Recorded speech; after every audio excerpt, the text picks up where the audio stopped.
Достар, мынау біздің ауылдың бір табиғаты, аққайыңдар. Аллаға шүкір, енді біздің ауылдың осындай бір кішігірім табиғаты бар, өзіндік ерекшеліктері, артықшылықтары бар. Сол бойынша сіздермен бір бөлісейін деп, әсіресе біздің ауылдың адамдары, осы Бұлақты Родник ауылының адамдары қарайды екен менің арнамды. Солар бір көрсін деген мақсатта түсіріп жатырмын. Мынау міне біздің мына алма бақтар ғой, саттар ғой, сат деп айтамыз енді орысша. Бірақ алма бақтары мыналардың барлығы. Мынау міне аққайыңдар мына жерде өседі. Қазір күн батып бара жатыр, кешкі уақыт. Сол сіздерге бір ауылдың ерекшелігінің бірі осы міне осындай бүлдірген дейміз, земляника дейміз. Yani осындай бізде ерекшелік бар енді. Мүмкін басқа ауылдарда да бар шығар. Бірақ біздің ауылда да осындай бүлдіргендер бар міне. Кішкентай кезімізде ағаларымыз, үлкендеріміз көрсететін еді міне. Осындай міне бүлдірген. Кейде ірі болады, кейде кішкентай болады міне бүлдіргендер. Дәмі деген керемет енді. Міне. Осындай бүлдірген деген нәрселер бар. Енді земляника деп атайды енді. Бұрында дегенде енді біз бұрында деп айту ұят шығар. Бала кездерімізде баклажкаға теріп алып кететін едік осы нәрселерді. Міне. Ауылдың адамдары, біздің ауылдың адамдары көрсе, көшіп кеткен адамдарға осындай арналады, оларды біраз болған шығар көрмегендеріне. Жумай жей өресін осылай.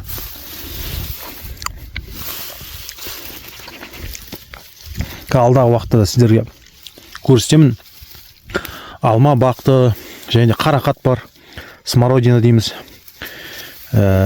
Шие де болды бізде, жаңағыдай вишня дейміз ғой. Ондай нәрселер болды. Міне нан дәмі деген мықты енді. Арнайы осындай сезонда жеп кететін бар енді осы нәрселерді. Міне көріп тұрсаңыздар.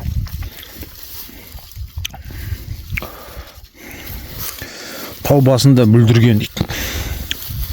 Бізде енді ондай тау жоқ, бірақ бізде осындай кем емес кейбір жерлердегі ауылдардан көріп тұрсаңыздар, аққайыңдарды қараңыздар. Міне. Керемет жер ғой мынау міне. Қандай табиғат мынау. Шетелден емес деп айтуға болады. Енді әркімнің өзінің ауылы әркімге ыстық қой енді. Ешкімнің ауылын жамандауға ешқандай хақысы жоқ. Сондықтан да әрбір адамның ауылы өзіне ыстық. Сол сияқты менің де өзімнің ауылым ыстық. Міне осындай гүлдері бар міне. Мынандай бар міне. Атауларын білмеймін, атауларын білу керек. Бидайықтар міне. Керемет енді. Ауылдың адамдары, Родниктің адамдары да қарайды екен.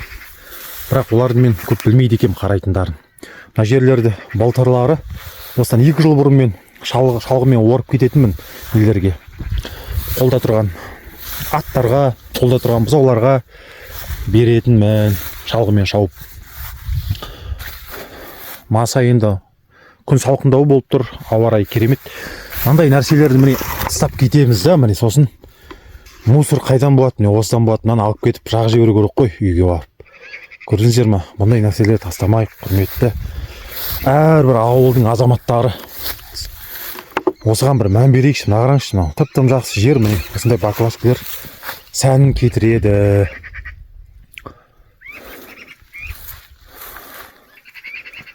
Міне ауылдың табиғаты. Қазір алдағы уақытта сіздерге көрсетем, қандай өсімдіктер, қандай гүлдері бар екен, міндетті түрде саламын сіздерге.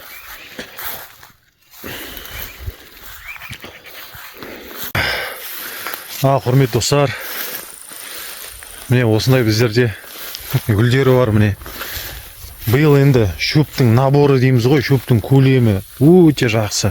Әсіресе шөп шабатын адамдарға біздің ауыл урожайный жыл мезгілі болды биыл.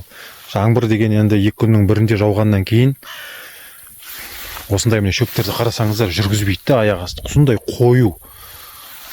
Аллаға шүкір. Былтыр да жақсы болып еді, биыл одан да жақсы болып. Мына қараңыздар. Мындай әдемілікті қараңыздар, мына гүлдерді қараңыздар. Атаулары бар, ұмытып қалдым, атауын білетін мына гүлдің. Көп міне. Қандай әдемі. Енді мен көбаса осындай әдеміліктерге бір ескеріп жүрем.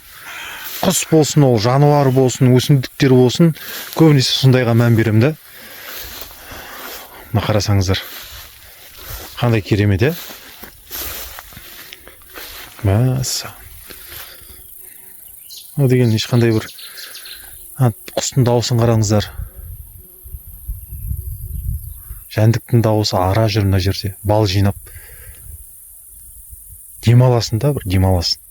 Ешқандай бір шетел керек емес. Енді керек қой, жақсы ғой шетел.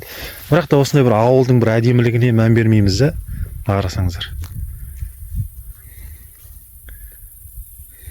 Аллаға шүкір. Кешкі уақытта өте әдемі болады ауыл.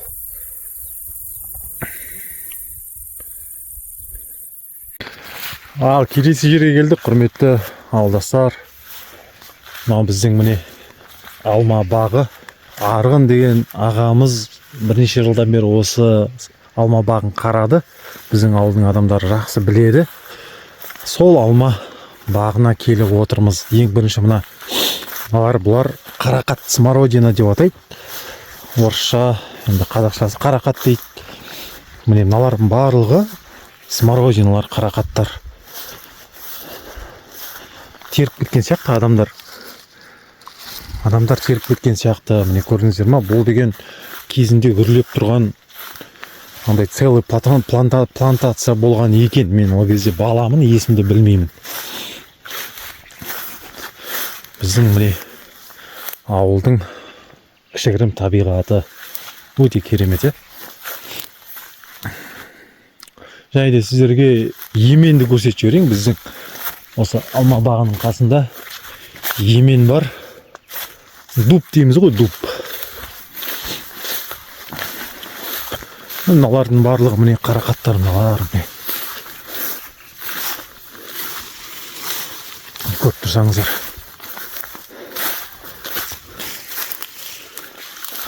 Қарақаттар, мына еменнің ішіне кіреміз. Мынаның іші деген ну ғой, ну. Ешқандай бір шетелден кем емес та, мыналар қарасаңыздар. Міне мыналар міне емендер, мынау міне. Тіп-тіке көріп тұрсаңыздар, жапырақтарын қараңыздар міне. Мынау емен.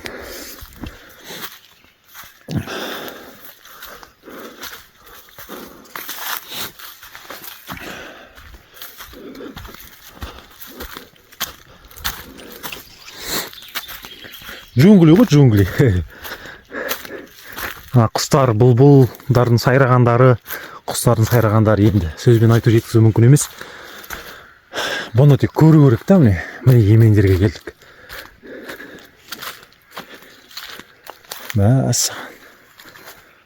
Міне мынаның барлығы тізіліп тұрған емендер міне.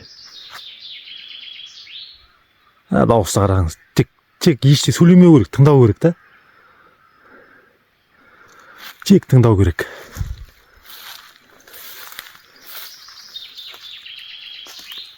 Мәссаған, Аллаға шүкір. Мынау міне емен.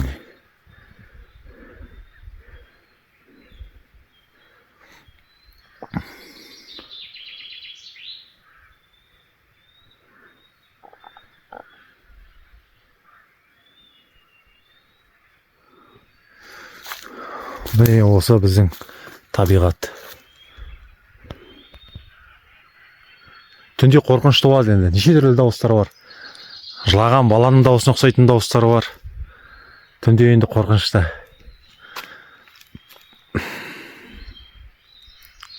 Күн батып бара жатыр.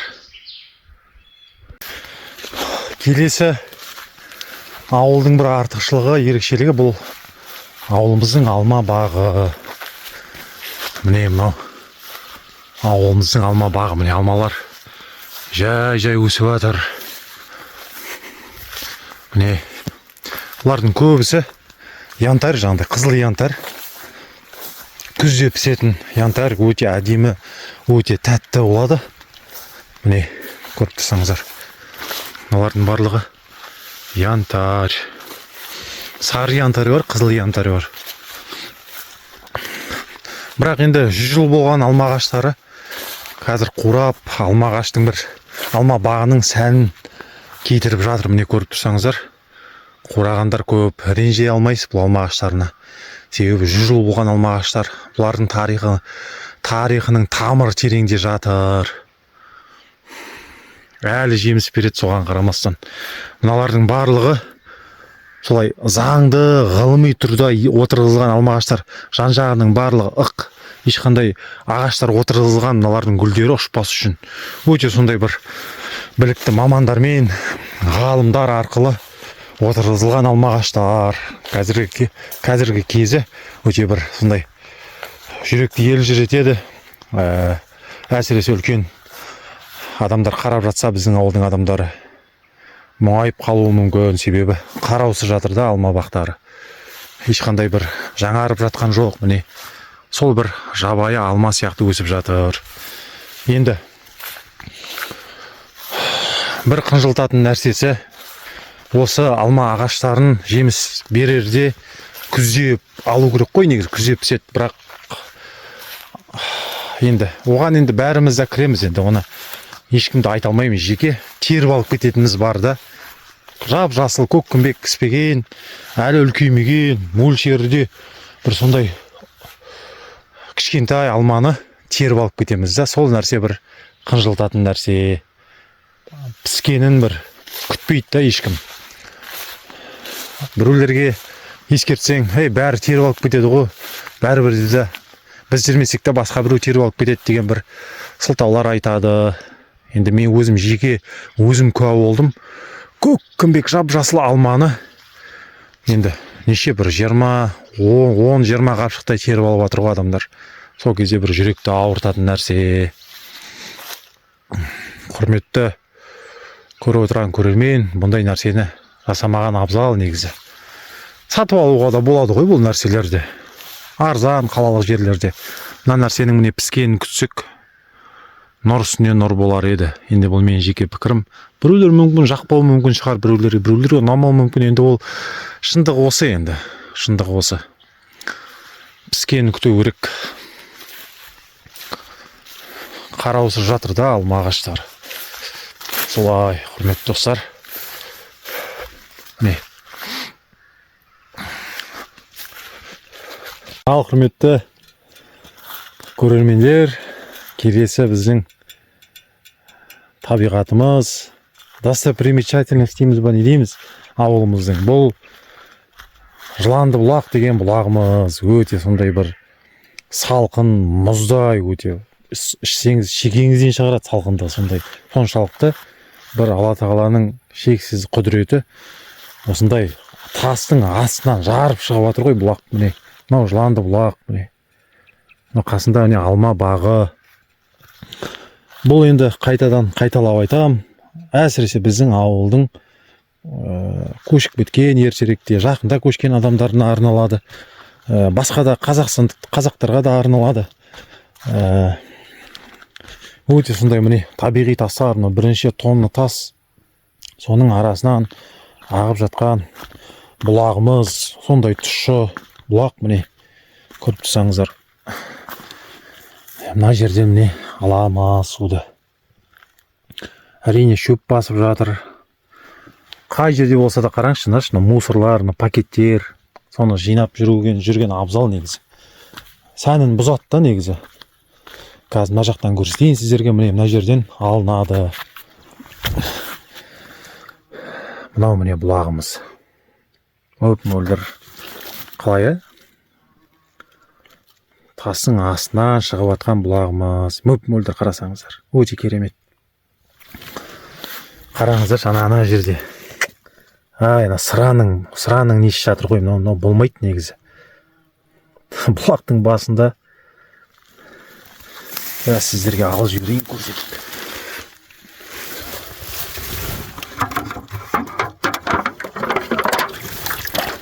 Қараңыздар. Не дейді, кружка свежего дейді.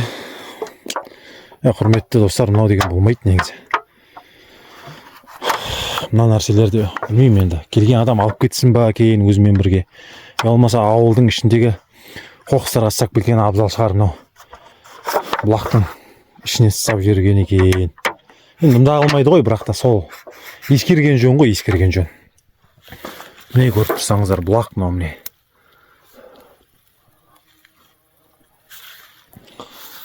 тастарды қараңыздар табиғи тастар астынан ағып жатыр бұлақ осылай біздің ауылымыздың табиғаты ешқандай бір шетелден де кем емес қызығатындай да келуге де болады қарауға тып-тыныш кешкі уақыт міне құстың әуенін есту бір өте керемет адамға тыныштық артық ойлардан арылуға көмектеседі деген сияқты сіздермен бірге ауыл әлемі арнасы келесі кездескенше сау болыңыздар арна міндетті түрде ұнап жатса қызығып жатсаңыздар міндетті түрде тіркеліңіздер комментарийға жазыңыздар өздеріңіздің ойларыңызды